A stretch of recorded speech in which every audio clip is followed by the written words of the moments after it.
ਵਾਹਿਗੁਰੂ ਜੀ ਕਾ ਖਾਲਸਾ ਵਾਹਿਗੁਰੂ ਜੀ ਕੀ ਫਤਿਹ। ਸਤਿਨਾਮ ਵਾਹਿਗੁਰੂ ਜੀ। ਸੋਰਠ ਮਹੱਲਾ ਪੰਜਵਾ। ਖੋਜਤ ਖੋਜਤ ਖੋਜ ਵਿਚਾਰਿਓ, ਰਾਮ ਨਾਮ ਤਤ ਸਾਰਾ। ਕਿਲ ਵਿਖ ਕਾਟੇ ਨਿਮਖ ਅਰਾਧਿਆ, ਗੁਰਮੁਖ ਪਾਰ ਉਤਾਰਾ। ਹਰ ਰਸ ਪੀਵਾ ਪੁਰਖ ਗਿਆਨੀ, ਸੁਣ ਸੁਣ ਮਹਾ ਤ੍ਰਿਪਤ ਮਨ ਪਾਵੈ। ਸਾਧੂ ਅੰਮ੍ਰਿਤ ਬਾਣੀ ਰਹਾਉ, ਮੁਕਤ ਭੁਗਤ ਜੁਗਤ ਸਚ ਪਾਈਐ। ਸਰਬ ਸੁਖਾਂ ਕਾ ਦਾਤਾ, ਆਪਣੇ ਦਾਸ ਕਉ ਭਗਤ ਦਾਨ ਦੇਵੈ। ਪੂਰਨ ਪੁਰਖ ਵਿਦਾਤਾ, ਸ਼੍ਰਵਣੀ ਸੁਣੀਐ ਰਸਨਾ ਗਾਈਐ। ਹਿਰਦੈ ਧਿਆਈਐ ਸੋਈ, ਕਰਨ ਕਾਰਣ ਸਮਰੱਥ ਸੁਆਮੀ। ਜਾਤੇ ਬ੍ਰਿਥਾ ਨਾ ਕੋਈ, ਵੱਡਾ ਭਾਗ ਰਤਨ ਜਨਮ ਪਾਇਆ। ਕਰਹੁ ਕਿਰਪਾ ਕਿਰਪਾਲਾ, ਸਾਧ ਸੰਗ ਨਾਨਕ ਗੁਣ ਗਾਵੈ। ਸਿਮਰੇ ਸਦਾ ਗੋਪਾਲਾ, ਵੱਡਾ ਭਾਗ ਰਤਨ ਜਨਮ ਪਾਇਆ। ਕਰਹੁ ਕਿਰਪਾ ਕਿਰਪਾਲਾ, ਸਾਧ ਸੰਗ ਨਾਨਕ ਗੁਣ ਗਾਵੈ। ਸਿਮਰੇ ਸਦਾ ਗੋਪਾਲਾ। ਵਾਹਿਗੁਰੂ ਜੀ ਕਾ ਖਾਲਸਾ ਵਾਹਿਗੁਰੂ ਜੀ ਕੀ ਫਤਿਹ। ਧੰਨ ਧੰਨ ਸਾਹਿਬ ਮਹਾਰਾਜ ਸੱਚੇ ਪਾਤਸ਼ਾਹ ਜੀ, ਸ੍ਰੀ ਗੁਰੂ ਗ੍ਰੰਥ ਸਾਹਿਬ ਜੀਓ। ਸਾਹਿਬਾਂ ਦੀ ਪਾਵਨ ਪਵਿੱਤਰ ਹਜ਼ੂਰੀ ਅੰਦਰ ਜੁੜ ਬੈਠੀ ਗੁਰੂ ਦੇ ਪਿਆਰ ਵਾਲੇ, ਗੁਰੂ ਦੀ ਸਾਜੀ ਨਵਾਜੀ ਸਾਧ ਸੰਗਤ ਜੀ। ਸਤਿਗੁਰਾਂ ਦੀ ਅਪਾਰ ਮਿਹਰ ਕਿਰਪਾ ਰਹਿਮਤ ਦਾ ਸਦਕਾ ਅੰਮ੍ਰਿਤ ਵੇਲੇ ਗੁਰੂ ਚਰਨਾਂ ਵਿੱਚ ਹਾਜ਼ਰੀ ਭਰਨ ਦਾ ਸੁਭਾਗ ਸਮਾਂ ਪ੍ਰਾਪਤ ਹੋਇਆ ਹੈ। ਅੰਮ੍ਰਿਤ ਵੇਲੇ ਤੋਂ ਨਿਤਨੇਮ ਦੀਆਂ ਬਾਣੀਆਂ ਦੇ ਜਾਪ ਹੋਏ। ਆਸਾ ਜੀ ਦੀ ਵਾਰ ਦੇ ਕੀਰਤਨ ਗੁਰਮੁਖਾਂ ਪਾਸੋਂ ਸਰਵਣ ਕੀਤੇ ਨੇ, ਅਤੇ ਚੱਲ ਰਹੀ ਲੜੀਵਾਰ ਕਥਾ ਆਦਿ ਸ਼੍ਰੀ ਗੁਰੂ ਗ੍ਰੰਥ ਸਾਹਿਬ ਮਹਾਰਾਜ ਜੀ ਦੀ ਪਾਵਨ ਪਵਿੱਤਰ ਕਥਾ ਸਰਵਣ ਕਰਨ ਲਈ ਗੁਰੂ ਚਰਨਾਂ ਵਿੱਚ ਬੈਠੇ ਹਾਂ ਜੀ। ਇਹ ਪਾਵਨ ਸ਼ਬਦ ਸੋਰਠ ਰਾਗਣੀ ਦੇ ਵਿੱਚ ਪੰਜਵੇਂ ਪਾਤਸ਼ਾਹ ਜੀ ਗੁਰੂ ਅਰਜਨ ਦੇਵ ਮਹਾਰਾਜ ਜੀ ਦਾ ਉਚਾਰਨ ਕੀਤਾ ਹੈ। ਸ਼੍ਰੀ ਗੁਰੂ ਗ੍ਰੰਥ ਸਾਹਿਬ ਜੀ ਦੇ ਪਾਵਨ ਅੰਗ 611 'ਤੇ ਉਪਦੇਸ਼ ਸ਼ਿਸ਼ੋਭਤ ਹੈ। ਹਜ਼ੂਰ ਕਿਰਪਾ ਕਰਦੇ ਨੇ, ਆਓ ਸਰਵਣ ਕਰੀਏ। ਖੋਜਤ ਖੋਜਤ ਖੋਜ ਵਿਚਾਰਿਓ, ਰਾਮ ਨਾਮ ਤਤ ਸਾਰਾ। ਧਾਰਮਿਕ ਗ੍ਰੰਥਾਂ ਨੂੰ ਵਾਚਦਿਆਂ ਖੋਜ ਜੱਜੇ ਨੂੰ ਸਿਹਾਰੀ ਨਾਲ ਖੋਜ ਕੇ, ਮਤਲਬ ਖੋਜ ਕੇ ਜੋ ਵਿਚਾਰ ਕੀਤੀ ਹੈ ਉਹ ਇਹ ਹੋਈ ਹੈ ਕਿ ਜੋ ਤਤ ਸਾਰ ਹੈ ਉਹ ਹੈ ਪਰਮਾਤਮਾ ਪਰਮੇਸ਼ਰ ਦਾ ਨਾਮ। ਮਹਾਰਾਜ ਕਹਿੰਦੇ ਨੇ, ਵੇਦ ਪੁਰਾਣ ਸਿਮਰਤ ਸੁਦਾਖਰ। ਠੀਕ ਹੈ, ਜਿੰਨੇ ਵੀ ਪੁਰਾਣੇ ਪੁਰਾਤਨ ਗ੍ਰੰਥ ਨੇ, ਵੇਦ ਪੁਰਾਣ ਸਿਮਰਤੀਆਂ ਸ਼ਾਸਤਰ, ਇਹ ਸਾਰੇ ਹੀ ਪਵਿੱਤਰ ਅੱਖਰ ਨੇ, ਸੁਦਾਖਰ ਸ਼ੁੱਧ ਅੱਖਰ ਨੇ। ਪਰ ਇਹਨਾਂ ਸਾਰਿਆਂ ਦਾ ਸਾਰ ਕੀ ਹੈ? ਕੀਨੇ ਰਾਮ ਨਾਮ ਇੱਕ ਆਖਰ। ਪਰਮੇਸ਼ਰ ਦਾ ਨਾਮ ਹੀ ਸਾਰ ਹੈ। ਨਾਮ ਦੇ ਵਿੱਚੋਂ ਹੀ ਇਹ ਸਾਰੇ ਨਿਕਲੇ ਨੇ ਅਤੇ ਨਾਮ ਹੀ ਇਹਨਾਂ ਦਾ ਸਾਰ ਹੈ। ਗੁਰਬਾਣੀ ਨੂੰ ਖੋਜਿਆ, ਖੋਜ ਖੋਜ ਕੇ ਜੋ ਵਿਚਾਰ ਕੀਤੀ, ਜੋ ਤਤ ਸਾਰ ਨਿਕਲਿਆ, ਉਹ ਇਹ ਨਿਕਲਿਆ ਕਿ ਪਰਮੇਸ਼ਰ ਦਾ ਨਾਮ ਹੀ ਸਭ ਕੁਝ ਹੈ। ਨਾਮ ਕੇ ਤਾਰੇ ਸਗਲੇ ਜੰਤ, ਨਾਮ ਕੇ ਤਾਰੇ ਖੰਡ ਬ੍ਰਹਮੰਡ, ਨਾਮ ਕੇ ਤਾਰੇ ਸਿਮਰਤ ਵੇਦ ਪੁਰਾਨ, ਨਾਮ ਕੇ ਤਾਰੇ ਸੁਨਨ ਗਿਆਨ ਧਿਆਨ। ਸੋ ਸਭ ਕੁਝ ਤਾਂ ਨਾਮ ਦੇ ਵਿੱਚੋਂ ਹੈ। ਧਾਰਮਿਕ ਗ੍ਰੰਥ ਜਿਹੜੇ ਨੇ ਉਹਨਾਂ ਨੂੰ ਵੀ ਨਾਮ ਦਾ ਸਹਾਰਾ, ਨਾਮ ਦੇ ਵਿੱਚੋਂ ਹੀ ਧਾਰਮਿਕ ਗ੍ਰੰਥ ਸਾਰੇ ਨਿਕਲਣੇ ਨੇ, ਮਹਾਰਾਜ ਕਹਿੰਦੇ ਨੇ। ਸੋ ਇਹ ਜੋ ਸਾਰ ਨਿਕਲਿਆ ਨਾ, ਸਾਰੀ ਖੋਜ ਕਰਕੇ ਉਹ ਇਹੀਓ ਨਿਕਲਦਾ ਕਿ ਨਾਮ ਹੀ ਸੋ ਤਤ ਸਾਰ ਹੈ। ਕਿਲ ਵਿਖ ਕਾਟੇ ਨਿਮਖ ਅਰਾਧਿਆ, ਗੁਰਮੁਖ ਭਾਰਿਓ ਤਾਰਾ। ਕਿਲ ਵਿਖ ਪਾਪਾਂ ਨੂੰ ਕਿਹਾ ਜਾਂਦਾ ਹੈ, ਜਿਹੜੇ ਬਹੁਤ ਹੀ ਜੰਮੇ ਹੋਏ ਪਾਪ ਹੁੰਦੇ ਨੇ ਉਹਨਾਂ ਨੂੰ ਕਿਲ ਵਿਖ ਕਹਿ ਦਿੰਦੇ ਨੇ, ਜਿਹੜੇ ਭੋਗਣੇ ਹੀ ਪੈਂਦੇ ਆ। ਪਰ ਨਾਮ ਜਪਣ ਦੇ ਨਾਲ ਇਹ ਜੰਮੇ ਹੋਏ ਪਾਪ ਵੀ ਕੱਟੇ ਜਾਂਦੇ ਨੇ, ਇਹਨਾਂ ਦਾ ਵੀ ਸੇਕ ਨਹੀਂ ਫਿਰ ਲੱਗਦਾ, ਇਹ ਕੱਟ ਹੋ ਜਾਂਦੇ, ਇਹਨਾਂ ਦਾ ਵਜੂਦ ਹੀ ਨਹੀਂ ਰਹਿੰਦਾ। ਕੱਟੇ ਜਿਹੜੀ ਚੀਜ਼ ਕੱਟੇ ਹੀ ਹੋ ਜਾਣੀ ਫਿਰ ਉਹਦਾ ਕੀ ਵਜੂਦ ਰਹਿ ਜਾਣਾ ਜੀ। ਪਾਪ ਕੱਟ ਦਿੱਤੇ, ਇੱਕ ਤਾਂ ਹੁੰਦਾ ਭੋਗ ਕੇ ਕੱਟੇ, ਜਦੋਂ ਭੋਗ ਲੈ ਖਤਮ ਹੋ ਗਏ ਪਾਪ, ਦੁੱਖ ਭੋਗ ਲਿਆ। ਇੱਕ ਉਂਝੇ ਹੀ ਕੱਟ ਦਿੱਤੇ, ਭੋਗਣੇ ਹੀ ਨਹੀਂ ਪਏ, ਖਤਮ ਹੀ ਹੋ ਗਏ ਨਾਮ ਜਪਣ ਦੇ ਨਾਲ। ਜਿਹੜੇ ਨਾਮ ਜਪਣੇ ਵਾਲੇ ਹੁੰਦੇ ਨੇ ਉਹਨਾਂ ਦੇ ਕਿਲ ਵਿਖ ਸਾਰੇ ਕੱਟੇ ਜਾਂਦੇ ਨੇ, ਇੱਕ ਨਿਮਖ ਮਾਤਰ ਅਰਾਧਨ ਦੇ ਨਾਲ। ਨਾਮ ਦੇ ਵਿੱਚ ਏਡੀ ਸ਼ਕਤੀ ਹੈ, ਅਤੇ ਗੁਰੂ ਦੁਆਰਾ ਨਾਮ ਜਪਣੇ ਵਾਲਾ ਇਸ ਸੰਸਾਰ ਸਮੁੰਦਰ ਤੋਂ ਪਾਰ ਹੋ ਜਾਂਦਾ ਹੈ। ਹਰ ਰਸ ਪੀਵਾਹੋ ਪੁਰਖ ਗਿਆਨੀ। ਸੋ ਪਰਮਾਤਮਾ ਪਰਮੇਸ਼ਰ ਦਾ ਨਾਮ ਰਸ ਪੀਂਦੇ ਨੇ ਜਿਹੜੇ ਗਿਆਨੀ ਪੁਰਖ ਨੇ। ਗਿਆਨੀ ਪੁਰਖ ਨੇ ਭਾਵ ਗੁਰਬਾਣੀ ਦੀ ਵਿਚਾਰ ਕਰਨੇ ਵਾਲੇ, ਤਤ ਸਾਰ ਦੀ ਵਿਚਾਰ ਕਰਨੇ ਵਾਲੇ, ਵਿਚਾਰ ਕੇ ਬਾਣੀ ਨੂੰ ਪੜ੍ਹਨੇ ਵਾਲੇ, ਸੁਣਨੇ ਵਾਲੇ। ਸੋ ਉਹ ਨਾਮ ਰਸ ਪੀਂਦੇ ਨੇ। ਕਹਿੰਦੇ ਸੁਣ ਸੁਣ ਮਹਾਂ ਤ੍ਰਿਪਤ ਮਨ ਪਾਵੈ, ਸਾਧੂ ਅੰਮ੍ਰਿਤ ਬਾਣੀ। ਸਾਧੂ ਅੰਮ੍ਰਿਤ ਬਾਣੀ ਗੁਰੂ ਕੀ ਬਾਣੀ। ਸੁਣ ਸੁਣ ਹੋਵੇ ਪਰਮਗਤ ਮੇਰੀ, ਅੰਮ੍ਰਿਤ ਬਾਣੀ ਹਰ ਹਰ ਤੇਰੀ। ਇਹ ਜਿਹੜੀ ਸਾਧੂ ਬਾਣੀ ਨਾ, ਗੁਰੂ ਕੀ ਜਿਹੜੀ ਬਾਣੀ ਹੈ, ਸੋ ਇਹਨੂੰ ਸੁਣਦਿਆਂ ਸੁਣਦਿਆਂ ਜਿਹੜਾ ਮਨ ਹੈ ਇਹ ਮਹਾਨ ਤ੍ਰਿਪਤ ਹੋ ਜਾਂਦਾ। ਮਹਾਂ ਤ੍ਰਿਪਤ ਭਾਵ ਇਹਦੀ ਭਟਕਣਾ ਹੀ ਸਾਰੀ ਖਤਮ ਹੋ ਜਾਂਦੀ, ਭੁੱਖਾਂ ਸਭ ਗਵਾਈਆਂ, ਕਿਸੇ ਪਦਾਰਥ ਦੀ ਭੁੱਖ ਨਹੀਂ ਰਹਿ ਜਾਂਦੀ, ਭਟਕਣਾ ਸਾਰੀ ਖਤਮ ਹੋ ਜਾਂਦੀ ਹੈ ਬਾਣੀ ਨੂੰ ਸੁਣਨ ਦੇ ਨਾਲ ਹੀ। ਰਹਾਉ ਮੁਕਤ ਭੁਗਤ ਜੁਗਤ ਸੱਚ ਪਾਈਆ, ਸਰਬ ਸੁੱਖਾਂ ਕਾ ਦਾਤਾ। ਸਤਿਗੁਰੂ ਜੀ ਦੇ ਸੰਬੰਧ ਵਿੱਚ ਮਹਾਰਾਜ ਕਿਰਪਾ ਕਰਦੇ ਨੇ, ਕਹਿੰਦੇ ਸਤਿਗੁਰੂ ਜੀ ਸਾਰੇ ਸੁੱਖਾਂ ਦੇ ਦਾਤੇ ਨੇ। ਗੁਰਬਾਣੀ ਸਾਰੇ ਸੁੱਖਾਂ ਦੀ ਦਾਤੀ ਹੈ। ਗੁਰਬਾਣੀ ਨੂੰ ਪੜ੍ਹਨ ਦੇ ਨਾਲ, ਸੁਣਨ ਦੇ ਨਾਲ, ਵਿਚਾਰਨ ਦੇ ਨਾਲ ਮੋਕਸ਼ ਪਦ ਪ੍ਰਾਪਤ ਹੁੰਦਾ ਹੈ। ਮੋਕਸ਼ ਪਦ ਪ੍ਰਾਪਤ ਹੁੰਦਾ ਹੈ। ਭੁਗਤ ਜੁਗਤ ਸੱਚ ਪਾਈਐ।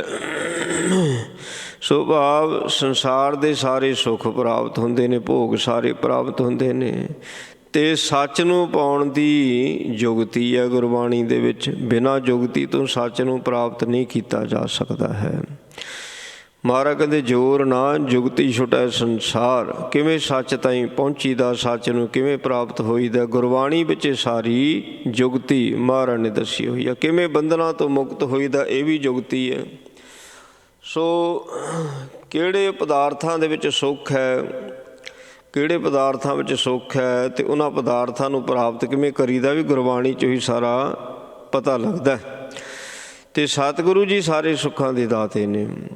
ਆਪਣੇ ਦਾਸ ਕੋ ਭਗਤ ਦਾਨ ਦੇਵੈ, ਪੂਰਨ ਪੁਰਖ ਵਿਦਾਤਾ। ਭਗਤੀ ਦਾ ਜਿਹੜਾ ਦਾਨ ਹੈ, ਤੱਤੇ ਨੂੰ ਸਿਹਾਰੀ ਹੈ ਭਗਤ ਦਾਨ। ਭਗਤ ਭਾਵ ਭਗਤੀ, ਭਗਤੀ ਦਾ ਦਾਨ।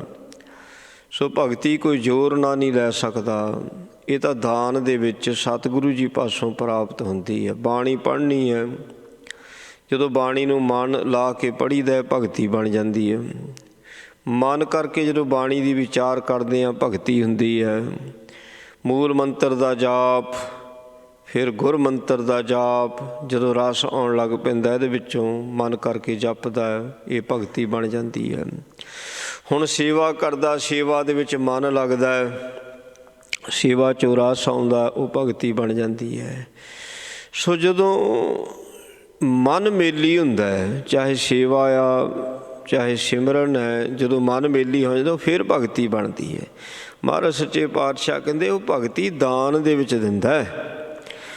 ਜ਼ੋਰ ਦੇ ਨਾਲ, ਹੱਠ ਦੇ ਨਾਲ ਭਗਤੀ ਨਹੀਂ ਕੀਤੀ ਜਾ ਸਕਦੀ। ਜ਼ੋਰ ਦੇ ਨਾਲ ਠੀਕ ਬਾਣੀ ਤਾਂ ਪੜ੍ਹ ਲੈਂਦੇ, ਰਸ ਨਹੀਂ ਆ ਸਕਦਾ, ਭਗਤੀ ਨਹੀਂ ਬਣੇਗਾ। ਜ਼ੋਰ ਦੇ ਨਾਲ ਸੇਵਾ ਤਾਂ ਕਰ ਸਕਦੇ ਹੱਠ ਦੇ ਨਾਲ, ਪਰ ਭਗਤੀ ਨਹੀਂ ਬਣੇਗੀ। ਭਗਤੀ ਉਦੋਂ ਬਣਨੀ ਜਦੋਂ ਸੁਤੇ ਸਿੱਧ ਅੰਦਰੋਂ ਮਨ ਦੇ ਵਿੱਚ ਚਾਅ ਪੈਦਾ ਹੋਵੇ। ਉਮਕਿਓ ਹੀ ਉਹ ਮਿਲਣ ਪ੍ਰਭ ਤਾਈਂ, ਬਾਣੀ ਪੜ੍ਹਨ ਦਾ ਚਾਅ ਪੈਦਾ ਹੋਣਾ। ਸੋ ਜਿੰਨਾ ਚਿਰ ਚਾਅ ਨਹੀਂ ਉਹਨਾਂ ਚਿਰ ਆਨੰਦ ਨਹੀਂ। ਚਾਅ ਦੇ ਵਿੱਚ ਹੀ ਤਾਂ ਆਨੰਦ ਹੁੰਦਾ ਹੈ। ਸੇਵਾ ਕਰਨ ਦਾ ਮਨ ਵਿੱਚ ਚਾਅ ਪੈਦਾ ਹੋਵੇ ਤਾਂ ਸੇਵਾ ਕਰਦਿਆਂ ਦੇਖੋ ਕਿੱਦਾਂ ਆਨੰਦ ਬਣਦਾ ਹੈ। ਨਾਮ ਜਪਣ ਦਾ ਚਾਅ ਹੋਵੇ, ਬਾਣੀ ਪੜ੍ਹਨ ਦਾ, ਨਿਤਨੇਮ ਕਰਨ ਦਾ ਚਾਅ ਹੋਣਾ ਚਾਹੀਦਾ। ਜੋ ਆਪਾਂ ਰੋਜ਼ ਬਾਣੀ ਪੜ੍ਹਦੇ ਨਾ, ਰੋਜ਼ ਬਾਣੀਆਂ ਪੜ੍ਹਦੇ, ਉਹਦਾ ਚਾਅ ਚਾਹੀਦਾ ਮਨ ਦੇ ਵਿੱਚ। ਸੋ ਜੇ ਅਸੀਂ ਨਿਤਨੇਮ ਨੂੰ ਚਾਅ ਦੇ ਨਾਲ ਕਰਾਂਗੇ, ਉਹ ਭਗਤੀ ਬਣ ਜਾਣਾ। ਉਹ 'ਚੋਂ ਰਸ ਆਊਗਾ, ਆਨੰਦ ਬਣੂਗਾ, ਉਹ ਭਗਤੀ ਬਣ ਜਾਊਗਾ। ਇਸ ਕਰਕੇ ਮਹਾਰਾਜ ਸੱਚੇ ਪਾਤਸ਼ਾਹ ਕਹਿੰਦੇ ਇਹ ਤਾਂ ਇੱਕ ਦਾਤ ਹੈ ਬੰਦਗੀ ਦੀ, ਜੋ ਕਿ ਸਤਿਗੁਰੂ ਜੀ ਮਹਾਰਾਜ ਆਪਣੇ ਦਾਸਾਂ ਨੂੰ ਦਿੰਦੇ ਆ ਦਾਨ ਦੇ ਵਿੱਚ। ਪੂਰਨ ਪੁਰਖ ਵਿਧਾਤਾ, ਸਾਡੇ ਕਰਮਾਂ ਅਨੁਸਾਰ ਲੇਖ ਲਿਖਣੇ ਵਾਲਾ। ਵਿਧਾਤਾ ਦਾ ਅਰਥ ਹੁੰਦਾ ਜੋ ਕਰਮਾਂ ਦੇ ਅਨੁਸਾਰ ਲੇਖ ਲਿਖਦਾ ਹੈ। ਅਤੇ ਪੂਰਨ ਪੁਰਖ ਹੈ, ਹਰੇਕ ਜਗ੍ਹਾ 'ਤੇ ਪਰਿਪੂਰਨ ਹੈ। ਅਤੇ ਫਿਰ ਸਾਡੇ ਜਿਹੜੇ ਲੇਖ ਉਹ ਭੁਗਤਾਉਂਦਾ, ਉਹਨਾਂ ਵਿੱਚ ਅਧੂਰਾਪਨ ਨਹੀਂ ਉਹ ਰਹਿਣ ਦਿੰਦਾ। ਸਾਡੇ ਕਰਮਾਂ ਅਨੁਸਾਰ ਜਿਹੜਾ ਲੇਖ ਲਿਖਦਾ, ਉਹਦੇ ਵਿੱਚ ਵੀ ਕੋਈ ਅਧੂਰਾਪਨ ਨਹੀਂ ਰਹਿਣ ਦਿੰਦਾ। ਕੋਈ ਕਹਿ ਨਹੀਂ ਸਕਦਾ ਵੀ ਇੰਨਾ ਮੈਂ ਚੰਗਾ ਕੀਤਾ ਸੀ, ਉਹ ਤਾਂ ਲਿਖਿਆ ਹੀ ਨਹੀਂ, ਮੇਰਾ ਮਾੜਾ ਸਾਰਾ ਹੀ ਲਿਖ ਦਿੱਤਾ। ਸੋ ਪੂਰਾ ਲਿਖਦਾ, ਚੰਗਾ ਵੀ ਪੂਰਾ ਲਿਖੇਗਾ, ਮਾੜਾ ਵੀ ਪੂਰਾ ਲਿਖੇਗਾ। ਪੂਰਨ ਪੁਰਖ ਵਿਧਾਤਾ ਹੈ। ਪੂਰਖ ਹੁੰਦਾ ਨਰਕਾਂ ਤੋਂ ਰੱਖਿਆ ਕਰਨੇ ਵਾਲਾ। ਪੂਰਖ ਹੁੰਦਾ ਸਰਬ ਵਿਆਪਕ। ਪੁਰਖ, ਜਦੋਂ ਪੂਰਖ ਪੜ੍ਹ ਲਓ ਨਰਕਾਂ ਤੋਂ ਰੱਖਿਆ ਕਰਨੇ ਵਾਲਾ। ਜੇ ਪੁਰਖ ਹੈ ਪੜ੍ਹ ਲਓ ਫਿਰ ਹੁੰਦਾ ਸਰਬ ਵਿਆਪਕ। ਉਹ ਸਰਬ ਵਿਆਪਕ ਹੈ। ਮਹਾਰਾਜ ਸੱਚੇ ਪਾਤਸ਼ਾਹ ਅੱਗੇ ਕਿਰਪਾ ਕਰਦੇ ਨੇ, ਕਹਿੰਦੇ ਸ਼ਰਵਣੀ ਸੁਣੀਐ ਰਸਨਾ ਗਾਈਐ, ਹਿਰਦੈ ਧਿਆਈਐ ਸੋਈ। ਮਹਾਰਾਜ ਕਹਿੰਦੇ ਭਾਈ ਉਹਦੀ ਜਿਹੜੀ ਬਾਣੀ ਆ ਕੰਨਾਂ ਦੇ ਨਾਲ ਸੁਣਿਆ ਕਰੋ, ਰਸਨਾ ਦੇ ਨਾਲ ਗਾਇਆ ਕਰੋ, ਅਤੇ ਹਿਰਦੇ ਦੇ ਵਿੱਚ ਵੀ ਉਸੇ ਦਾ ਹੀ ਧਿਆਨ ਧਰਿਆ ਕਰੋ। ਸੋ ਇਹ ਨਹੀਂ ਹਿਰਦੇ ਵਿੱਚ ਕੁਝ ਹੋਰ ਹੋਵੇ ਅਤੇ ਰਸਨਾ 'ਤੇ ਕੁਝ ਹੋਰ ਹੋਵੇ, ਮਨ ਹੋਰ ਅਤੇ ਮੁੱਖ ਹੋਰ। ਉਹਨਾਂ ਨੂੰ ਕੱਚੇ ਕਹਿ ਦਿੱਤਾ ਮਹਾਰਾਜ ਨੇ। ਕਹਿੰਦੇ ਉਹ ਤਾਂ ਕੱਚੇ ਹੁੰਦੇ ਨੇ, ਪੱਕੇ ਹੁੰਦੇ ਨੇ। ਜਿਹੜੇ ਜੋ ਗਾ ਰਹੇ ਨੇ ਉਹ ਹਿਰਦੇ ਵਿੱਚ ਉਹਦੀ ਵਿਚਾਰ ਚੱਲਦੀ ਹੁੰਦੀ ਹੈ। ਜੋ ਗਾ ਰਹੇ ਨੇ ਜਾਂ ਬੋਲ ਰਹੇ ਨੇ, ਜੋ ਪ੍ਰਵਚਨ ਕਰਦੇ ਨੇ ਗੁਰਬਾਣੀ ਦੇ ਸੰਬੰਧ ਵਿੱਚ ਜਾਂ ਸਾਖੀਆਂ, ਜੋ ਵੀ ਗੁਰੂ ਦੇ ਸੰਬੰਧ ਵਿੱਚ ਕੋਈ ਗੁਰਮੁਖ ਪਿਆਰਾ ਬਚਨ ਕਰਦਾ ਹੈ, ਉਹਦੇ ਹਿਰਦੇ ਵਿੱਚ ਵੀ ਉਹੀ ਉਹ ਸਭ ਕੁਝ ਚੱਲਦਾ ਹੁੰਦਾ। ਸੋ ਉਹ ਹੁੰਦੇ ਜੀਓ ਨਿਰਮਲ, ਬਾਹਰੋਂ ਨਿਰਮਲ। ਜੀਓ ਵੀ ਅੰਦਰੋਂ ਵੀ ਅਤੇ ਬਾਹਰੋਂ ਵੀ ਉਹ ਪਵਿੱਤਰ ਹੁੰਦੇ ਨੇ। ਅਤੇ ਜੇ ਬਾਹਰੋਂ ਤਾਂ ਮੁੱਖ ਵਿੱਚ ਤਾਂ ਬਾਣੀ ਹੈ, ਅਤੇ ਹਿਰਦੇ ਦੇ ਵਿੱਚ ਕੁਝ ਹੋਰ ਚੱਲਦਾ ਪਿਆ, ਜਮ੍ਹਾਂ ਘਟਾਓ ਕਰੀ ਚਲੇ ਜਾਂਦਾ, ਮਨ ਦਾ ਟਿਕਾ ਨਹੀਂ ਬਣਿਆ, ਫਿਰ ਕੱਚਿਆਂ ਵਿੱਚ ਆਪਾਂ ਆ ਜਾਈਦਾ। ਮਹਾਰਾਜ ਸੱਚੇ ਪਾਤਸ਼ਾਹ ਕਹਿੰਦੇ ਭਾਈ ਗੁਰਬਾਣੀ ਨੂੰ ਹਿਰਦੇ ਵਿੱਚ ਟਿਕਾ ਕੇ ਰੱਖੋ, ਅਤੇ ਉਸੇ ਬਾਣੀ ਨੂੰ ਕੰਨਾਂ ਨਾਲ ਸੁਣੋ ਅਤੇ ਰਸਨਾ ਦੇ ਨਾਲ ਪੜ੍ਹੋ। ਕਰਨ ਕਾਰਣ ਸਮਰੱਥ ਸੁਆਮੀ, ਜਾਤੇ ਬਿਰਥਾ ਨਾ ਕੋਈ। ਜਿਹੜਾ ਪਾਰ ਬ੍ਰਹਮ ਪਰਮੇਸ਼ਰ ਹੈ ਉਹ ਕਰਨ ਕਾਰਨ ਸਮਰੱਥ ਹੈ। ਸਾਰੇ ਕਾਰਨ ਉਸ ਦੇ ਹੱਥ ਦੇ ਵਿੱਚ ਨੇ, ਅਤੇ ਉਹਦੇ ਤੋਂ ਬਿਨਾਂ ਕੁਝ ਵੀ ਨਹੀਂ ਹੈ। ਉਹ ਤੋਂ ਬਿਨਾਂ ਕੋਈ ਹੋਰ ਕੋਈ ਕਰਨੇ ਵਾਲਾ ਹੋਵੇ, ਤਿਸ ਕਾ ਸ਼ਰੀਕ ਹੋਏ ਤਾਂ ਆਖੀਏ। ਉਹਦਾ ਤਾਂ ਸ਼ਰੀਕ ਕੋਈ ਨਹੀਂ ਹੈ, ਸਾਰੇ ਕੰਮ ਉਹੀ ਕਰਦਾ। ਹਿੰਦੂ ਮੱਤ ਵਿੱਚ 3 ਦੇਵਤੇ ਨੇ, ਜਨਮ ਦੇਣੇ ਵਾਲਾ ਹੋਰ ਹੈ, ਰਿਜ਼ਕ ਦੇਣੇ ਵਾਲਾ ਹੋਰ ਹੈ, ਮੌਤ ਦੇਣੇ ਵਾਲਾ ਹੋਰ ਹੈ। ਸੱਚੇ ਪਾਤਸ਼ਾਹ ਕਹਿੰਦੇ ਨੇ ਵੀ ਜਨਮ ਦੇਣੇ ਵਾਲਾ ਵੀ ਉਹ ਆਪ ਹੈ, ਜ਼ਿੰਦਗੀ ਵੀ ਆਪ ਹੀ ਦਿੰਦਾ, ਰੋਜੀ ਵੀ ਆਪ ਦਿੰਦਾ, ਅਤੇ ਮਾਰਦਾ ਵੀ ਆਪ ਹੈ। ਸੋ ਜਿੰਦ ਨੂੰ ਸੁਨੇਹਾ ਜਿਹੜਾ ਭੇਜਦਾ, ਸੁਨੇਹਾ ਕਿਹਦਾ ਆਉਂਦਾ ਸੀ? ਪ੍ਰਮਾਤਮਾ ਦਾ ਹੀ ਆਉਂਦਾ, ਕਿਉਂਕਿ ਧਰਮਰਾਜ ਹੈ ਕਿਹਦੇ ਅੰਡਰ ਹੈ? ਧਰਮਰਾਜ ਹੈ ਹਰਕਾ ਕੀ ਹੈ? ਉਸ ਪਾਰ ਬ੍ਰਹਮ ਪਰਮੇਸ਼ਰ ਦੇ ਹੁਕਮ ਦੇ ਵਿੱਚ ਹੀ ਹੈ ਧਰਮਰਾਜਾ। ਸੋ ਜਿਹੜਾ ਹੁਕਮ ਕਰ ਦਿੱਤਾ ਉਹਨੂੰ ਸੋ ਉਹ ਨਿਭਾ ਰਿਹਾ, ਫਿਰ ਰੱਬ ਕਰਦਾ ਪਿਆ। ਧਰਮਰਾਜ ਦਾ ਕੁਝ ਨਹੀਂ ਕਰਦਾ ਪਿਆ, ਉਹਦੇ ਹੱਥ ਵਿੱਚ ਕੁਝ ਨਹੀਂ ਹੈ। ਜਿਤਨੇ ਵੀ ਦੇਵਤੇ ਜਾਂ ਦੇਵੀਆਂ ਜੋ ਵੀ ਬਣੇ ਹੋਏ ਨੇ ਸਾਰੇ ਉਹਦੇ ਹੁਕਮ ਦੇ ਵਿੱਚ, ਰਿਸ਼ੀ ਮੁਨੀ ਤਪੀਸ਼ਰ ਸੰਤ ਭਗਤ ਸਭ ਉਸ ਦੇ ਹੁਕਮ ਦੇ ਵਿੱਚ ਨੇ। ਉਹ ਬੰਦਗੀ ਵੀ ਆਪ ਕਰਾਉਂਦਾ ਹੈ। ਬੰਦਗੀ ਕਰਦਿਆਂ ਜੇ ਹੰਕਾਰ ਆ ਗਿਆ ਤਾਂ ਫਿਰ ਬੰਦਗੀ ਤੋਂ ਪਾਸੇ ਵੀ ਆਪ ਹੀ ਕਰ ਦਿੰਦਾ। ਉਹਨੂੰ ਹੰਕਾਰ ਨਹੀਂ ਚੰਗਾ ਲੱਗਦਾ। ਬੰਦਗੀ ਠੀਕ ਹੈ, ਆਪਾਂ ਪਾਠ ਕਰਦੇ ਹਾਂ ਤਾਂ ਸਿਮਰਨ ਕਰਦੇ ਹਾਂ ਅਤੇ ਰੱਬ ਨੂੰ ਚੰਗਾ ਲੱਗਦਾ ਹੈ। ਹੰਕਾਰ ਆਇਆ ਨਹੀਂ ਉਹਨੇ ਪਾਸੇ ਕਰ ਦੇਣਾ। ਉੱਥੇ ਉੱਠਣਾ ਵੀ ਬੰਦ ਹੋ ਗਿਆ, ਬਾਣੀ ਪੜ੍ਹਨੀ ਬੰਦ, ਸੁਣਨੀ ਬੰਦ। ਹੰਕਾਰ ਨਹੀਂ ਉਹ ਰਹਿਣ ਦਿੰਦਾ। ਪ੍ਰਭ ਜੀ ਨੂੰ ਹੰਕਾਰ ਨਹੀਂ ਚੰਗਾ ਲੱਗਦਾ। ਹਉਮੈ ਨਾਵੈ ਨਾਲ ਵਿਰੋਧ ਹੈ, ਦੋਏ ਨਾ ਵਸੈ ਇਕ ਥਾਏ। ਸੋ ਕਰਨ ਕਾਰਨ ਸਮਰੱਥ ਹੈ। ਮੂਰਖ ਤੋਂ ਸਿਆਣਾ ਬਣਾ ਦੇਣਾ, ਸਿਆਣੇ ਨੂੰ ਮੂਰਖ ਬਣਾ ਦੇਣਾ। ਜੇ ਭਗਤੀ ਕਰਦਿਆਂ ਰਸ ਆ ਰਿਹਾ, ਆਨੰਦ ਆ ਰਿਹਾ, ਹੰਕਾਰ ਹੋ ਗਿਆ ਅਤੇ ਹੁਣ ਰਸ ਚਲੇ ਜਾਂਦਾ। ਰਸ ਕਿੱਥੇ ਗਿਆ? ਕਿਉਂਕਿ ਹੰਕਾਰ ਆ ਗਿਆ, ਵਿੱਚ ਜ਼ਹਿਰ ਘੁਲ ਗਈ, ਜ਼ਹਿਰ ਘੁਲ ਗਈ ਕਹਿੰਦੇ। ਸੋ ਰਸ ਤਾਂ ਉੱਥੇ ਹੀ ਸੀ ਪਰ ਜ਼ਹਿਰ ਘੁਲ ਗਈ ਵਿੱਚ। ਹੁਣ ਉਹ ਜ਼ਹਿਰ ਜਿਹੜੀ ਆਪਣਾ ਅਸਰ ਦਿਖਾਉਣ ਲੱਗ ਪੈਂਦੀ, ਹੰਕਾਰ ਆਪਣਾ ਅਸਰ ਦਿਖਾਉਣ ਲੱਗ ਪੈਂਦਾ। ਫਿਰ ਭਾਈ ਫਿਰ ਉਹਨੂੰ ਹੀ ਬੇਨਤੀ ਕਰਨੀ ਚਾਹੀਦੀ, ਕਿਉਂਕਿ ਕਰਨ ਕਾਰਨ ਸਮਰੱਥ ਹੈ। ਬਿਖ ਨੂੰ ਵੀ ਅੰਮ੍ਰਿਤ ਕਰ ਦਿੰਦਾ। ਉਹ ਫਿਰ ਜ਼ਹਿਰ ਨੂੰ ਵੀ ਅੰਮ੍ਰਿਤ ਬਣਾ ਦਿੰਦਾ ਜਦੋਂ ਇਹ ਬੇਨਤੀ ਕਰਦਾ। ਵੱਡਾ ਭਾਗ ਰਤਨ ਜਨਮ ਪਾਇਆ,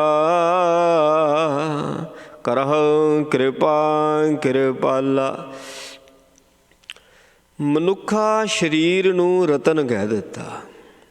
ਆਪਾਂ ਬਾਹਰਲੇ ਜਿਹੜੇ ਰਤਨ ਨੇ, ਹੋਰ ਪੱਥਰ ਜਿਹੜੇ ਨੇ ਉਹਨਾਂ ਪਿੱਛੇ ਤਾਂ ਭੱਜਦੇ ਹੈ, ਉਹਨਾਂ 'ਤੇ ਬੜੀ ਤਵੱਜੋ ਹੈ। ਰਤਨਾਂ ਦੇ ਪਿੱਛੇ ਹੀਰਾ ਆ, ਲਾਲ ਹੈ, ਪੰਨਾ ਆ, ਮੋਤੀ ਹੈ, ਪੱਥਰਾਂ ਪਿੱਛੇ ਭੱਜਦੇ। ਜਿਹੜਾ ਮਨੁੱਖਾ ਸਰੀਰ ਮਿਲਿਆ ਇਹਨੂੰ ਰਤਨ ਕਿਹਾ ਹੋਇਆ ਮਹਾਰਾਜ ਸੱਚੇ ਪਾਤਸ਼ਾਹ ਨੇ। ਇੱਥੇ ਵਸ ਨਹੀਂ, ਮਹਾਰਾਜ ਨੇ ਸਰੀਰ ਦੇ ਇੱਕ ਇੱਕ ਅੰਗ ਨੂੰ ਰਤਨ ਕਹਿ ਦਿੱਤਾ, ਕਿਉਂਕਿ ਬੇਸ਼ਕੀਮਤੀ ਨੇ। ਹੁਣ ਜਿਹੜਾ ਦੰਦ ਹੀ ਝੜ ਜਾਂਦੇ, ਜਦੋਂ ਬੰਦੇ ਦੇ ਦੰਦ ਝੜ ਗਏ ਅਤੇ ਮੁੜ ਕੇ ਇੱਦਾਂ ਦੇ ਦੰਦ ਨਹੀਂ ਜੇ ਲੱਗ ਸਕਦੇ। ਇਹ ਰਤਨ ਸੀ। ਚੱਬਣ ਚੱਲਣ ਰਤਨ ਸੇ ਸੁਣੀਏ ਰਹਿ ਗਏ। ਇਹ ਗਿੰਦਰਿਆਂ ਬਾਰੇ ਕਹਿ ਤਾ। ਸੋ ਜਿਨ੍ਹਾਂ ਨਾਲ ਚੱਬਦੇ ਸੀ ਉਹ ਵੀ ਰਹਿ ਗਏ। ਫਿਰ ਜਿਨ੍ਹਾਂ ਨਾਲ ਚੱਲਦੇ ਸੀ ਪੈਰ ਕਿਤੇ ਛੋਟੇ ਰਤਨ ਨੇ।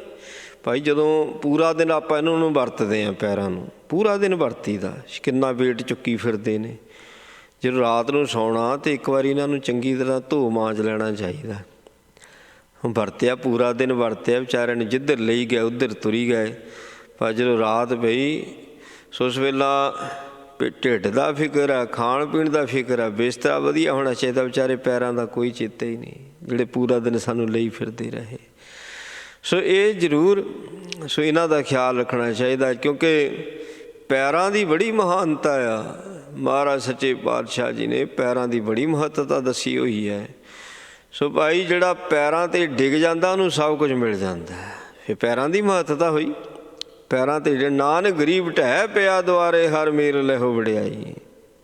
ਸੋ ਜੇ ਅਸੀਂ ਆਪਣੇ ਪੈਰਾਂ ਦਾ ਖਿਆਲ ਰੱਖਾਂਗੇ ਫੇਰ ਹੀ ਗੁਰੂ ਦੇ ਪੈਰਾਂ ਨੂੰ ਪੂਜਾਂਗੇ। ਆਪਣੇ ਪੈਰਾਂ ਦਾ ਕਦੀ ਖਿਆਲ ਹੀ ਨਹੀਂ ਕੀਤਾ, ਜਿੱਦਾਂ ਦੇ ਹੁੰਦੇ ਉੱਦਾਂ ਲਈ ਫਿਰਦੇ।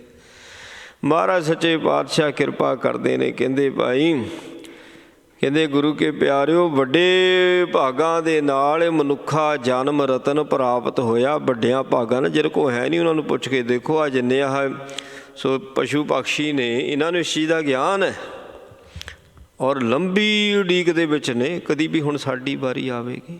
ਜੇ ਮਨੁੱਖ ਬੰਦਗੀ ਨਹੀਂ ਕਰਦਾ ਤਾਂ ਹੱਸਦੇ ਨੇ, ਕਹਿੰਦੇ ਦੇਖ ਬੰਦਗੀ ਨਹੀਂ ਕਰਦਾ, ਆਊਗਾ ਫਿਰ 84 ਦੇ ਗੇੜ ਵਿੱਚ ਆ ਜਾਊਗਾ ਫਿਰ। ਸੋ ਸਰੀਰ ਮਿਲਿਆ ਅਤੇ ਉਹਦੀ ਇਹਨੂੰ ਕਦਰ ਨਹੀਂ। ਹੁਣ ਉਹਨਾਂ ਕੋਲ ਸਰੀਰ ਨਹੀਂ ਹੈ ਅਤੇ ਉਹ ਵਿਚਾਰੇ ਉਡੀਕਦੇ ਪਏ ਨੇ। ਸੱਚੇ ਪਾਤਸ਼ਾਹ ਕਹਿੰਦੇ ਦੇਵੀਆਂ ਦੇਵਤੇ ਉਹ ਵੀ ਸਰੀਰ ਉਡੀਕਦੇ ਨੇ ਵੀ ਸਾਨੂੰ ਕਿਤੇ ਦੇਹੀ ਮਿਲ ਜਾਵੇ। ਜਿਨ੍ਹਾਂ ਕੋਲ ਦੇਹੀ ਹੈਗੀ ਉਹ ਕਦਰ ਨਹੀਂ ਕਰਦੇ।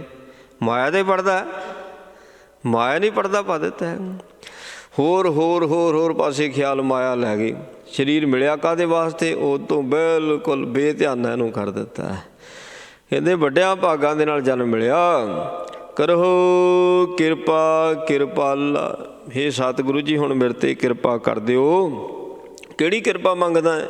ਮਹਾਰਾਜ ਦੱਸਦੇ ਨੇ, ਸਾਧ ਸੰਗ ਨਾਨਕ ਗੁਣ ਗਾਵੈ, ਸਿਮਰੈ ਸਦਾ ਗੋਪਾਲਾ।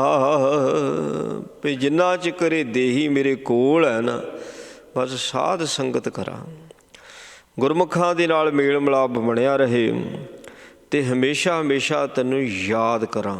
ਸੋ ਭਾਵ ਸਤਸੰਗੀ ਐਸੇ ਮਿਲਣ ਜਿਹੜੇ ਤੈਨੂੰ ਯਾਦ ਕਰਨੇ ਵਾਲੇ ਨੇ, ਜਿਹੜੇ ਤੇਰੇ ਘਰ ਦੀ ਗੱਲ ਸੁਣਾਉਣ, ਕੋਈ ਬਾਣੀ ਦੀ ਗੱਲ ਕਰੇ, ਕੋਈ ਬਾਣੀ ਦੀ ਗੱਲ ਸਮਝਾਵੇ ਜਾਂ ਬਾਣੀ ਦੀ ਗੱਲ ਸੁਣੇ। ਗੱਲ ਤਾਂ ਇੱਕੋ ਹੀ ਹੈ। ਜਾਂ ਕੋਈ ਗੱਲ ਬਾਣੀ ਦੀ ਸੁਣਾਉਣੇ ਵਾਲਾ ਮਿਲ ਜਾਵੇ ਅਤੇ ਜਾਂ ਕੋਈ ਕਹੇ ਮੈਨੂੰ ਸੁਣਾਓ, ਗੱਲ ਇੱਕੋ ਹੀ ਹੋ ਜਾਂਦੀ ਹੈ। ਸੁਣਨਾ ਸੁਣਾਉਣਾ ਉਹ ਲਿੰਕ ਤਾਂ ਇੱਕੋ ਜਿਹਾ ਬਣ ਜਾਂਦਾ। ਫਿਰ ਇੱਕ ਪਾਸੇ ਬੋਲਦਾ, ਦੂਜੇ ਪਾਸੇ ਸੁਣਦਾ, ਕਨੈਕਸ਼ਨ ਬਣਿਆ ਹੋਇਆ ਹੁੰਦਾ ਹੈ। ਜਾਂ ਸਾਖੀ ਹੋਵੇ ਗੁਰੂ ਕੀ ਕੋਈ। ਸੋ ਇਹ ਸਿਸਟਮ ਜਿਹੜਾ ਬਣਿਆ ਰਹੇ ਕਿਰਪਾ ਕਰਕੇ। ਸੋ ਮੈਨੂੰ ਇਹ ਦਾਤ ਦੇ ਦਿਓ ਜਿਹਦੇ ਕਰਕੇ ਹਮੇਸ਼ਾ ਹਮੇਸ਼ਾ ਵਾਸਤੇ ਤੇਰੀ ਯਾਦ ਮੇਰੇ ਮਨ ਵਿੱਚ ਬਣੀ ਰਹੇ ਅਤੇ ਮਨੁੱਖਾ ਜਨਮ ਸਫਲਾ ਹੋਵੇ। ਮਹਾਰਾਜ ਨੇ ਕਿਰਪਾ ਕੀਤੀ, ਪਾਵਨ ਉਪਦੇਸ਼ ਬਖਸ਼ਿਆ। ਸਤਿਗੁਰੂ ਜੀ ਕਿਰਪਾ ਕਰਨ ਉਪਦੇਸ਼ ਸਾਡੇ ਹਿਰਦਿਆਂ ਵਿੱਚ ਵਸੇ। ਭੁੱਲਾਂ ਦੀ ਖਿਮਾ ਜੀ। ਵਾਹਿਗੁਰੂ ਜੀ ਕਾ ਖਾਲਸਾ, ਵਾਹਿਗੁਰੂ ਜੀ ਕੀ ਫਤਿਹ। ਰਾਮ ਕਲੀ ਮਹੱਲਾ ਤੀਜਾ। ਆਨੰਦ ਇੱਕ ਓਂਕਾਰ ਸਤਿਗੁਰੂ ਪ੍ਰਸਾਦ। ਆਨੰਦ ਪਿਆ ਮੇਰੀ ਮਾਈ, ਸਤਿਗੁਰੂ ਮੈਂ ਪਾਇਆ, ਸਤਿਗੁਰ ਤਾਂ ਪਾਇਆ ਸਹਿ ਛੇਤੀ। ਮਨ ਵਜੀਆਂ ਵਧਾਈਆਂ, ਰਾਗ ਰਤਨ ਪਰਿਵਾਰ ਭਰੀਆਂ, ਸ਼ਬਦ ਗਾਵਣ ਆਈਆਂ। ਸ਼ਬਦ ਤਾਂ ਗਾਵੋ ਹਰੀ, ਘੇਰਾ ਮਨ ਜਿਨੀ ਵਸਾਇਆ। ਕਹਿ ਨਾਨਕ ਆਨੰਦ ਹੋਆ, ਸਤਿਗੁਰੂ ਮੈਂ ਪਾਇਆ। ਮਨ ਮੇਰਿਆ ਤੂੰ ਸਦਾ ਰਹੋ ਹਰ ਨਾਲੇ, ਹਰ ਨਾਲ ਰਹੋ ਤੂੰ ਮਨ ਮੇਰੇ। ਦੁੱਖ ਸਭ ਵਿਸਾਰਣਾ, ਅੰਗੀਕਾਰੋ ਕਰੇ ਤੇਰਾ ਕਾਰ ਸਭ ਸਵਾਰਣਾ। ਸਭ ਨਾ ਗੱਲਾਂ ਸਮਰਾ ਸੁਆਮੀ, ਸੋ ਕਿਉ ਮਨੋ ਵਿਸਾਰੀ। ਕਹਿ ਨਾਨਕ ਮਨ ਮੇਰੇ ਸਦਾ ਰਹੋ ਹਰ ਨਾਲੇ। ਸਾਚੇ ਸਾਹਿਬਾ ਕਿਆ ਨਹੀਂ ਕਰ ਤੇਰੇ, ਕਰਤਾ ਤੇਰੇ ਸਭ ਕਿਛ ਹੈ। ਜਿਸ ਦੇ ਸੋ ਪਾਵੇ ਸਦਾ ਸਿਵ ਸਲਾਹ ਤੇਰੀ, ਨਾਮ ਮਨ ਵਸਾਵੇ। ਨਾਮ ਜਿਨ ਕੈ ਮਨ ਵਸਿਆ, ਵਾਜੇ ਸ਼ਬਦ ਕਨੇਰੇ। ਕਹਿ ਨਾਨਕ ਸੱਚੇ ਸਾਹਿਬ ਕਿਆ ਨਹੀਂ ਕਰ ਤੇਰੇ। ਸਾਚਾ ਨਾਮ ਮੇਰਾ ਆਧਾਰੋ, ਸਾਚ ਨਾਮ ਧਾਰ ਮੇਰਾ। ਜਿਨ ਭੁੱਖਾਂ ਸਭ ਗਵਾਈਆਂ, ਕਰ ਸ਼ਾਨ ਸੁਖ ਮਨ ਆਇ ਵਸਿਆ। ਜਿਨ ਇੱਛਾ ਸਭ ਪੁਜਾਈਆਂ, ਸਦਾ ਕੁਰਬਾਨ ਕੀਤਾ ਕਰ ਵਿਟੋਂ ਜਿਸ ਦੀਆਂ ਵਡਿਆਈਆਂ। ਕਹਿ ਨਾਨਕ ਸੁਣੋ ਸੰਤੋ ਸ਼ਬਦ ਧਰੋ ਪਿਆਰੋ, ਸਾਚਾ ਨਾਮ ਮੇਰਾ ਆਧਾਰੋ। ਵਾਜੇ ਪੰਜ ਸ਼ਬਦ ਤਿਤ ਘਰ ਸੁਭਾਗੇ, ਘਰ ਸੁਭਾਗੇ ਸ਼ਬਦ ਵਾਜੇ। ਕਲਾ ਜਿਤ ਕਰਧਾਰੀਆਂ, ਪੰਚ ਦੋ ਤਦ ਵਸ ਕੀਤੇ। ਕਾਲ ਕੰਟਕ ਮਾਰਿਆ, ਤੁਰ ਕਰਮ ਪਾਇਆ। ਤ੍ਰਿਜਨ ਕੋਸੇ ਨਾਮ ਹਰ ਕੇ ਲਾਗੇ। ਕਹਿ ਨਾਨਕ ਤੈਸ ਕੋ ਹਤਿਤ ਕਰਨ ਹਦ ਵਾਜੇ। ਅਨ ਸੁਣੋ ਬੜ ਭਾਗੀਓ, ਸਗਲ ਮਨੋਰਥ ਪੂਰੇ। ਪਾਰ ਬ੍ਰਹਮ ਪ੍ਰਭ ਪਾਇਆ, ਉਤਰੇ ਸਗਲ ਵਿਸੂਰੇ। ਦੁਖ ਰੋਗ ਸੰਤਾਪ ਉਤਰੇ, ਸੁਣੀ ਸੱਚੀ ਬਾਣੀ। ਸੰਤ ਸਾਜਨ ਭਏ ਸਰਸੇ ਪੂਰੇ, ਗੁਰ ਤੇ ਜਾਣੀ। ਸੁਣਤੇ ਪਨੀਤ ਕਹਿਤੇ ਪਵਿੱਤ, ਸਤਿਗੁਰ ਹਾਂ ਭਰਪੂਰੇ।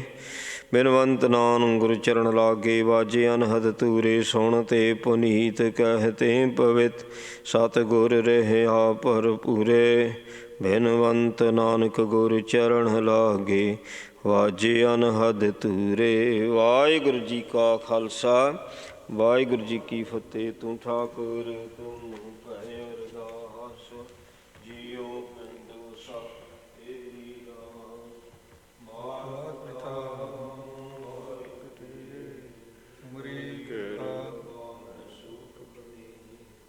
ਕੋਈ ਨ ਜਾਣ ਤੋਰਾ ਅੰਤ, ਊਚੇ ਤੇ ਊਚਾ ਭਵੰਤ। ਸਗਲ ਸਮਗਰੀ ਤੁਮਰੈ ਸੂਤਰ ਧਾਰੀ, ਤੁਮ ਤੇ ਹੋਏ ਸੋ ਅਗਿਆਨੀ।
ਪਾਤਸ਼ਾਹ ਮਹਾਰਾਜ ਜੀ ਆਪ ਜੀ ਨੇ ਬੜੀ ਮੇਰ ਕਿਰਪਾ ਕੀਤੀ। ਅੰਮ੍ਰਿਤ ਵੇਲੇ ਦੇ ਦੀਵਾਨ ਸਜੇ ਸਜੇ ਦੀਵਾਨ ਅੰਦਰ ਨਿਤਨੇਮ ਦੀਆਂ ਬਾਣੀਆਂ ਦੇ ਜਾਪ ਹੋਏ। ਆਸਾ ਜੀ ਦੀ ਵਾਰ ਦੇ ਕੀਰਤਨ ਕਥਾ ਚਾਰ ਨਾਮ ਸਾਹਿਬ ਦੀਆਂ 6 ਪੌੜੀਆਂ ਦੇ ਜਾਪ ਹੋਏ। ਭੁੱਲਾਂ ਦੀ ਖਿਮਾ ਕਰਨੀ ਬਾਣੀ ਦਾ ਮਹੱਤਵ ਹੈ। ਸਾਧ ਸੰਗਤ ਦੇ ਹਿਰਦੇ ਵਸਾਉਣਾ, ਸੰਗਤਾਂ ਦੀਆਂ ਹਾਜ਼ਰੀਆਂ ਲਿਖੇ ਲਾਉਣੀਆਂ ਤੇ ਲਗਭਗ ਹਾਜ਼ਰ ਦਾ ਪ੍ਰਮਾਣ ਕਰਨਾ, ਸਰਬੱਤ ਸੰਗਤਾਂ ਦੀਆਂ ਮਨੋਕਾਮਨਾਵਾਂ ਨੂੰ ਸਾਥ ਬਖਸ਼ੀਆਂ ਦਾਤਾਂ ਚੋਪੜਾ ਪ੍ਰਸ਼ਾਦੀ ਦੀ ਗਾਹਾਂ ਜਿਤਨੇ ਕਰੀ ਪਾਕਸ਼ਾ ਸੂਚ ਲਾਵਤ ਸੀਤ ਪ੍ਰਸ਼ਾਦ ਸੰਗਤਾਂ ਵਿੱਚ ਵਕਤੇ ਜੋ ਜੀ ਛਕਿਆ ਦਾ ਨਾਮ ਜਪੇ। ਪਾਵਨ ਹੁਕਮ ਬਖਸ਼ੋ ਸੰਗਤਾਂ ਨੂੰ ਨਿਹਾਲ ਕਰੋ ਜੀ। ਸਹੀ ਪਿਆਰੇ ਵਰਣੇ ਜਨਮ ਦੇ ਨਾਮ ਚਿਤੇ ਆਵੇ। ਨਾਨਕ ਨਾਮ ਚੜ੍ਹਦੀ ਕਲਾ ਤੇਰੇ ਨਾਮ।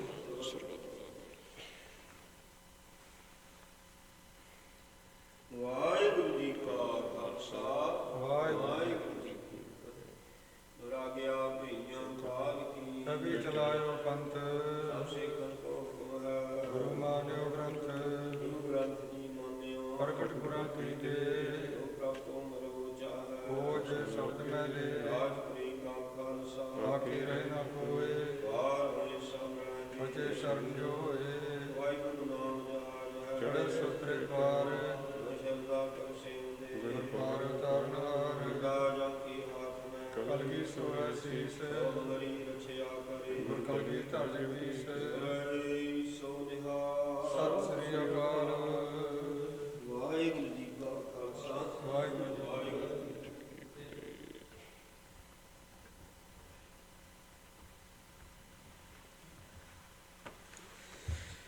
ਸਤਿਨਾਮ ਸ੍ਰੀ ਵਾਹਿਗੁਰੂ ਜੀਓ।